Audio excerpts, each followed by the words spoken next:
처음부터 다시 시작을 하면 슬라브족이 동서남으로 분화가 되고 그 중에 남슬라브족들이 여기 요 발칸반도 북쪽 지방에 자리를 잡게 되고 그 남슬라브족이 다시 분화가 돼요. 불가리아, 세르비아, 슬로베니아, 크로아티아 나뉘게 되고 그 중에 크로아티아랑 슬로베니아는 가톨릭 그리고 세르비아랑 불가리아는 그리스 정교 쪽으로 나뉘게 되는데 보스니아는 이도저도 못한 상태에서 자기들만의 종파를 만들다가 이단 정제를 받아가지고 완전히 기독교에 치가 떨리는 상황까지 오게 되는데 그러던 중에 동방에서 웬 이상한 유목민족이 물밀듯이 밀려 들어오기 시작합니다. 근데 얘네가 처음에는 이게 뭐야 싶었다가 동유럽과 그 이전에 있었던 이슬람 왕조들의 세력을 순식간에 다 장악을 해버리게 되고 결국은 이쪽에 위치하고 있었던 여기가 비잔티움 제국입니다. 그 동로마 제국이죠. 로마 제국까지 마지막까지 남아있었던 로마 제국까지 점령을 해버려요. 역사상 단 한 번도 적군에 함락된 적이 없었던 천혜의 요새 콘스탄티노폴리스 지금의 이스탄불까지 함락을 해버리면서 이 이슬람 세력이 북아프리카와 이 소아시아 지역과 발칸반도 지역까지 장악을 해버립니다. 이게 바로 오스만 튀르크였죠. 자, 이 오스만 튀르크에 의해서 세르비아, 당시 굉장히 힘을 가지고 있었던 세르비아, 남슬라브족의 4개 민족 중에 가장 힘이 강했고 가장 영역이 넓었던 게 세르비아 왕국이었는데 세르비아 왕국과 1463년에는 보스니아인들이 세웠던 나라까지 완전히 멸망을 시켜버리고 자리를 잡습니다. 근데 이 오스만 튀르크가 이슬람이라고 했잖아요. 근데 우리가 이슬람 하면 지금은 굉장히 이미지가 드세고 공격적이고 배타적인 이미지로 강했는데 사실 과거 이슬람 국가들은 종교에 대해서 그렇게 강압적이지가 않았어요. 강제로 개종시키지 않습니다. 자신들이 지배한 지역의 기독교인들을 이슬람교도로 강제로 끌어들이지 않아요. 다만 차별은 하죠. 기독교를 믿는 사람들에 대해서는 세금을 좀 더 걷는다든가 신분적 제약을 준다든가 그런 제약을 조금 가할 뿐 종교를 바꾸지는 않습니다. 거기다가 이 기독교 노예들, 기독교인들을 술탄의 직속 부대로 초빙하기도 해요. 왜냐하면 술탄은 이제 오스만 제국의 왕을 이르는 말인데 이 술탄 입장에서는 자신과 같이 국가를 건설한 이슬람 교도들을 자기 최측근에 들게 될 경우에는 정치적 위협을 받을 수 있기 때문에 차라리 완전히 나라를 잃은 애들을 끌어모아다가 자기 부대로 삼으면 훨씬 유리하겠다라는 생각까지 하는 거죠. 그걸 예니체리라고 부르는데요. 어쨌든 그 과정에서 이미 오스만 튀르크가 이 보스니아 지역을 점령하고 나서 조금 신앙심 있는 크리스트교들은 다 도망쳐 버렸어요. 그리고 남아있는 일반 민중들은 자발적으로 이슬람교로 개종을 해버립니다. 그 이유를 말씀드렸잖아요. 이미 그 전에 기독교에 치가 떨린 상태였다고. 그래서 적지 않은 보스니아인들이 무슬림으로 즉 이슬람 교도로 개종을 하게 되는데요. 반면에 이 세르비아 지역의 경우는 그리스 정교로서의 정체성이 이미 매우 강했기 때문에 끝까지 이슬람으로 개종하지 않습니다. 자, 그러면 나중에 오스만 투르크가 물러났을 때 무슨 일이 벌어졌을지 상상을 해보셔야 되는 게 무슬림으로 개종한 사람들이 있고 끝까지 기독교적인 정체성을 가지고 있었던 민족이 있는데 지배 민족인 이슬람 민족이 완전히 발칸반도에서 발을 빼버리게 되면 어떤 일이 일어나게 될까? 그러니까 결국은 이 비극의 단초가 이 종교에서 시작이 됐던 거죠. 그런 와중에 보스니아 지역에서 제가 아까 전에 보스니아인들은 민족으로서의 정체성이 명확하게 없었다 그랬잖아요. 이제 이 이슬람이라는 종교가 들어오게 됨으로써 보스니아에서 이슬람을 믿는 사람들만의 그 종족적 정체성이, 민족적 정체성이 생겨버린 거예요. 그래서 그때부터 이 보스니아 무슬림들을 튀르크어로 보스니악이라고 불렀는데 보스니악이라는 새로운 민족이 탄생을 합니다.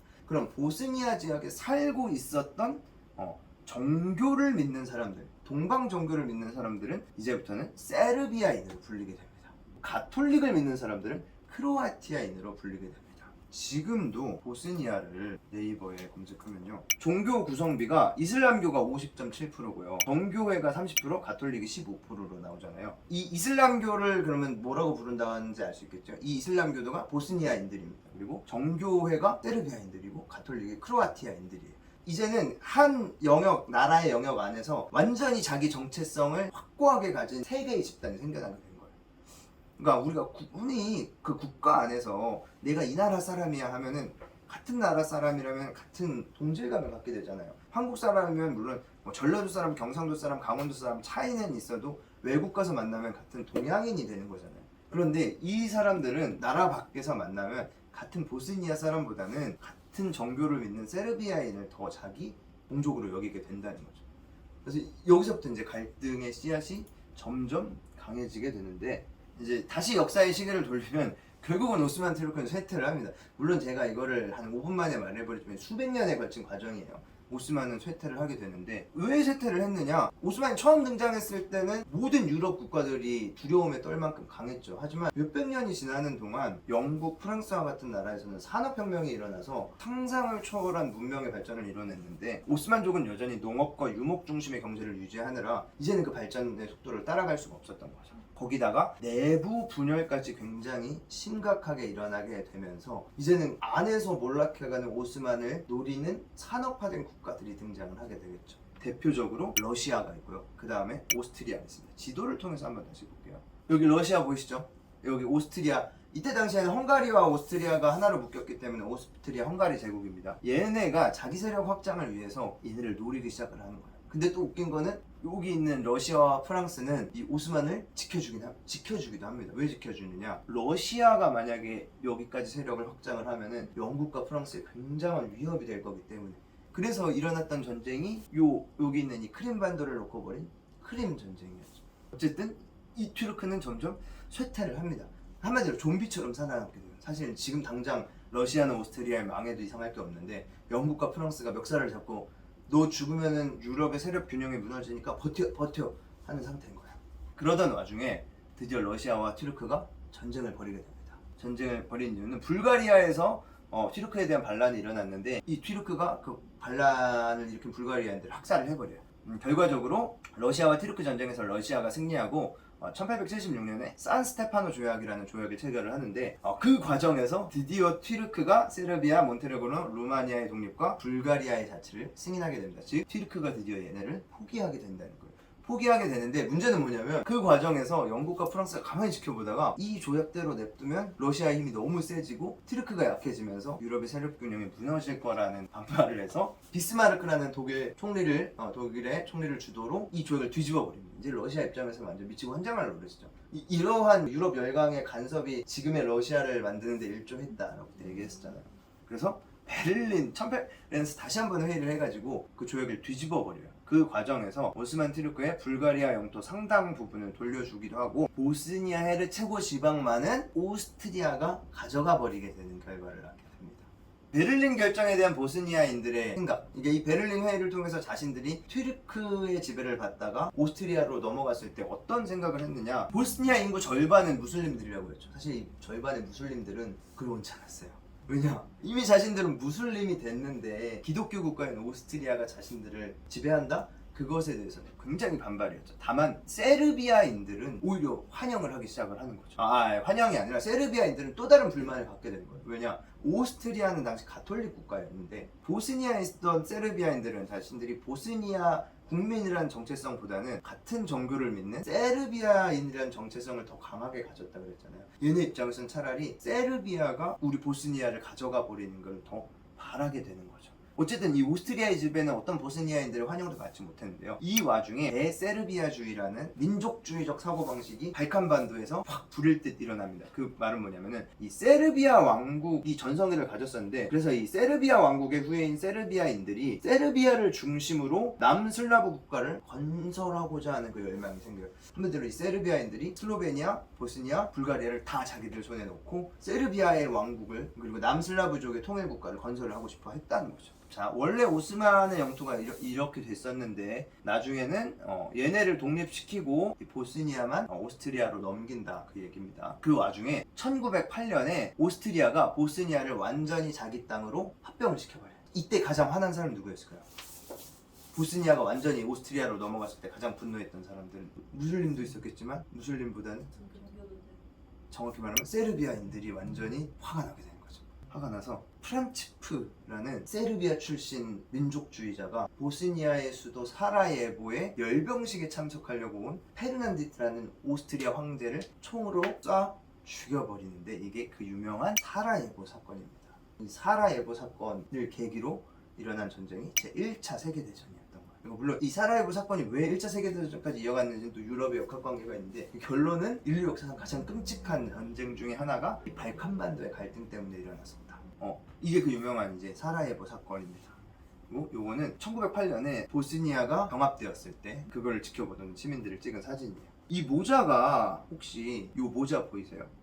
요 모자랑 요 터번. 기독교인들은 이런 모자 안 쓰죠. 어디서 많이 보신 거 같죠? 이 모자 어떤 모자인지. 터키나 이슬람 국가에서 많이 쓰는 모자죠. 이 사라예보에 왜 이런 사람들이 있느냐? 사라예보의 주민 절반 이상은 모였기 때문에 무슬림들이었기 때문에. 결론은 뭐냐면은 1차 세계대전 끝나고 좀 넘어가 2차 세계대전으로 갈게요. 2차 세계대전 당시에 나치 독일이 크로아티아, 보스니아를 묶어가지고 크로아티아 자치국가를 만들어줘요. 히틀러가 크로아티아를 중심으로 한 자치국가를 만드는데, 문제는 뭐냐면은 이 자치국가 내에서 가톨릭 중심 크로아티아, 보스니아 무슬림들이 연합을 하게 되고, 세르비아 정교도들, 자 보스니아 내부에 있는 세르비아인들, 정교도를 믿는 세르비아인들을 이 크로아티아 자치 정부가 학살을 해버립니다. 유대인들과 함께 나치의 지원을 받아서. 그러니까 보스니아 내전에서 세르비아 민병대가 보스니아 무슬림들을 학살하기 이전에 똑같은 수준의 학살이 전에 있었던 거예요. 사실 우리가 2차 세계대전 하면 유대인들이 죽는 그 홀로코스트만 생각을 하기 쉬운데, 이런 종류의 학살도 사실 있었어요. 근데 홀로코스트가 워낙 큰 사건이라 가지고 얘네가 묻혀버렸던 거지. 자, 그러니까 이제 이 세르비아인들 입장에서는 그 마음속에 울분을 넘어선 증오와 분노가 내재돼 있겠죠. 언젠가 반드시 내가 저 크로아티아 보스니아인들 복수하리라라는 그 분노가 남게 되는데요. 그 무렵에 이 티토라는 사람을 중심으로 나치와 크로아티아를 대적하는 민병대들이 조직이 됩니다. 게릴라 전술을 펼치는 전투 부대였고, 주로 산에 숨어 있다가 게릴라전을 펼치는데, 그래서 이러한 산에 숨어서 게릴라전을 펼치는 사람들을 파르티잔이라고 부르는데요. 파르티잔은 우리도 사실 잘 아는 단어인데, 태백산맥이라는 소설 읽어보셨나요? 거기에 산에 숨어서 공산당들이 산에 숨어서 우익 세력을 공격하잖아요. 그런 사람들을 우리가 뭐라고 불렀죠? 빨치산. 여기서 온 말입니다. 파르티잔이란 말이 우리나라에 와서 빨치산이라는 말로 이어진 거예요. 공산당 민병대들, 게릴라 전술을 쓰는 사람들. 이제 그 무렵에 2차 세계대전 무렵에 남슬라브족 사이에서는 다시 한번 두 가지의 그 민족주의적 사고가 일어났는데, 하나는 유고슬라비즘, 하나는 세르비아니즘인데요. 유고슬라비아니즘은 뭐냐? 티토를 중심으로 남슬라브족의 각 민족, 세르비아, 불가리아, 슬로베니아, 크로아티아, 거기에 이제 보스니아 무슬림들까지, 이들이 모두 동등한 자리에서 연방 사회주의 국가를 건설하자가 유고슬라비아즘이고요. 세르비아니즘은 뭐냐? 여전히 세르비아족을 중심으로 한 국가를 건설을 하자라는 주장이 일어나게 되는데, 이 유고슬라비아, 원희 선생님 아시죠? 원희 선생님 기억에는 유고슬라비아 멸망한 뉴스도 보셨죠? 네.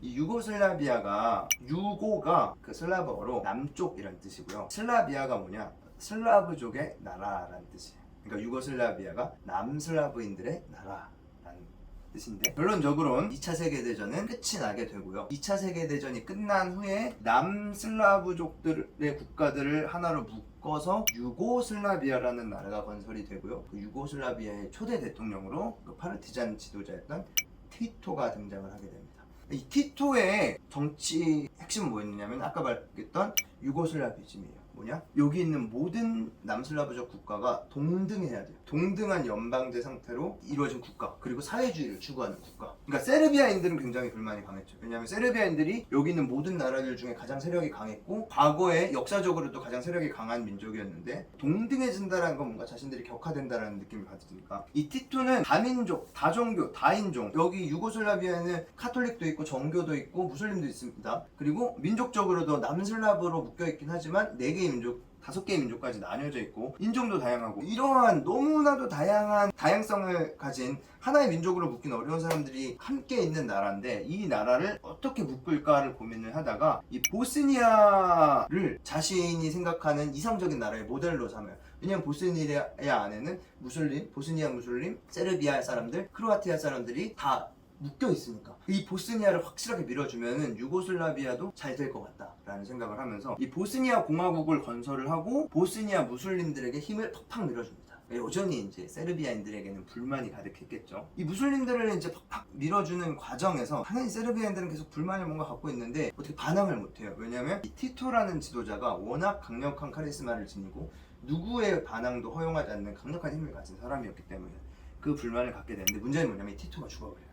티토가 죽고 한 개인의 카리스마로 통치되던 국가가 무너져 내리니까 그 내부에 갈등을 가지고 있었던 여러 민족들의 분열이 폭발을 해버리게 됩니다. 그래서 이제 티토가 죽고 나서 유고슬라비아를 어떻게 끌고 갈까에 대해서 논의가 시작이 돼요. 첫 번째 주장은 뭐였냐면은 그냥 우리 끝내자 여기서 각자 독립하자라는 주장이 있었고요. 두 번째는 각 민족끼리 2년씩 대통령을 하자. 2년씩 대통령을 하고 각 민족의 연방을 유지를 하자라는 주장이 있었고요. 세르비아인들을 중심으로는 유고 연방을 해체하면 안 되지. 이 유고슬라비아 연방은 우리 세르비아를 중심으로 한 국가로 재편성돼야 해. 이런 주장도 있었습니다. 네, 그 와중에 크로아티아, 슬로베니아, 보스니아가 다 독립을 선언합니다. 그 독립 선언과 동시에 세르비아는 이들에게 전쟁을 선포하죠. 어딜 가? 그리고 독립한 후에 보스니아 내부에서는 선거를 실시하게 되는데 총 240석 중에 보스니아 민족계가 86석, 세르비아가 72석, 크로아티아가 44석. 이제 보스니아계가 보스니아 내에서 주도권을 가져가게 되는데 문제는 뭐냐? 당연히 이 보스니아에 살고 있는 세르비아인들 입장에서 엄청난 불만을 가질 수밖에 없었죠. 자, 그 와중에 보스니아와 크로아티아인들은 독립하지 않고 유고 연방에 남아 있으면 이 세르비아인들에 의해서 자신들이 다시 지배를 받게 되고 핍박받을 것에 대한 두려움을 갖고 있었고, 세르비아인들은 이 유고 연방에서 보스니아가 탈퇴하면은 보스니아에 살고 있는 자신들 세르비아인들이 과거 2차 세계대전 당시에 크로아티아와 보스니아 무슬림들에게 당했던 학살을 자신들이 또 당할 것이라는 두려움을 갖고 있었어요. 근데 문제는 뭐냐면 티토가 통치하던 유고슬라비아의 군대의 연방군 장교 70%는 세르비아계였다는 거죠. 그러니까 군대를 세르비아가 장악을 하고 있었어요. 그러다 보니까 유고 연방이 해체되면서 여러 나라가 독립할 때 연방군을 장악하고 있었던 이 세르비아인 장교들이 각각의 국가에 살고 있었던 세르비아 정교도 민병대들에게 고급 무기들을 제공을 하게 됩니다. 그리고 보스니아에 살고 있던 세르비아인들에게도 미사일과 같은 무기들을 팍팍 나눠주면서 내부의 전쟁을 부추기기 시작을 해요. 그리고 이 보스니아 무슬림 그리고 크로아티아계는 투표를 통해서 유고 연방에서 독립을 선언하고 서구는 이를 승인하게 되는데, 문제는 세르비아인들은 이에 강력하게 반발하고 세르비아 민병대는 연방군에게 받은 미사일로 보스니아 공화국의 첫 번째 공격을 거는 거죠. 그렇게 보스니아 내전이 3년 8개월 동안 진행이 됩니다. 그 와중에 이제 이원희 선생님께서 말씀하신 그 학살극들이 일어나게 되는 거죠. 5만 명 정도가 살고 있었던 한 마을에서는 5만 명 중에 8천 명의 무슬림들이 학살되었다고 합니다. 그런 끔찍한 일들이 발생하게 되는데, 구체적인 내전의 전개를 생략을 할게요. 그것보다는 저는 왜 일어났고 어떻게 끝났는지 좀 더 초점을 맞춰야 되니까. 그래서 결국은 이 전쟁을 마무리하려고 EU, 그러니까 유럽 연방에서 개입을 하는데, 유럽 연방의 개입이 오히려 상황을 악화시키니까 결국은 이 세계의 경찰인 미국이 합류를 하게 되고요. 미국에 의해서 결국은 합의로 전쟁은 끝나게 됩니다. 그게 데이턴 합의라고 하고요. 이 데이턴 합의에 의해서 결국은 보스니아는 1국 2체제 국가로 국가를 건설하는 걸로 합의를 합니다. 그래서 스르프스카 공화국, 즉 세르비아인들에 의한 스르프스카 공화국과 보스니아와 크로아티아계가 연합한 보스니아 헤르체고비아 연방, 이 두 개의 국가가 하나의 나라에서 유지되는 걸로 합의를 하게 되고, 그럼 통치체제는 어떻게 했냐? 아까 보여드렸던 것처럼 각각의 민족에서 대통령을 선출한 다음에 이 세 명의 대통령이 대통령위원회를 결성을 하고 유럽 연방에서 파견한 고문이 그것을 감시하는 시스템의 국가로 건설이 된 겁니다. 이 내전의 결과 3년 8개월 동안 그때 당시에 400억 달러의 손실이 일어났고, 사망자는 정확히 말하면 28만 명 사망을 하고 110만 명의 이재민이 발생을 하는 끔찍한 내전으로 이어지게 되고, 지금까지도 그 통치 체제가 이어지고 있다라는 점으로 이번 강의를 마치겠습니다. 와. 와. 와.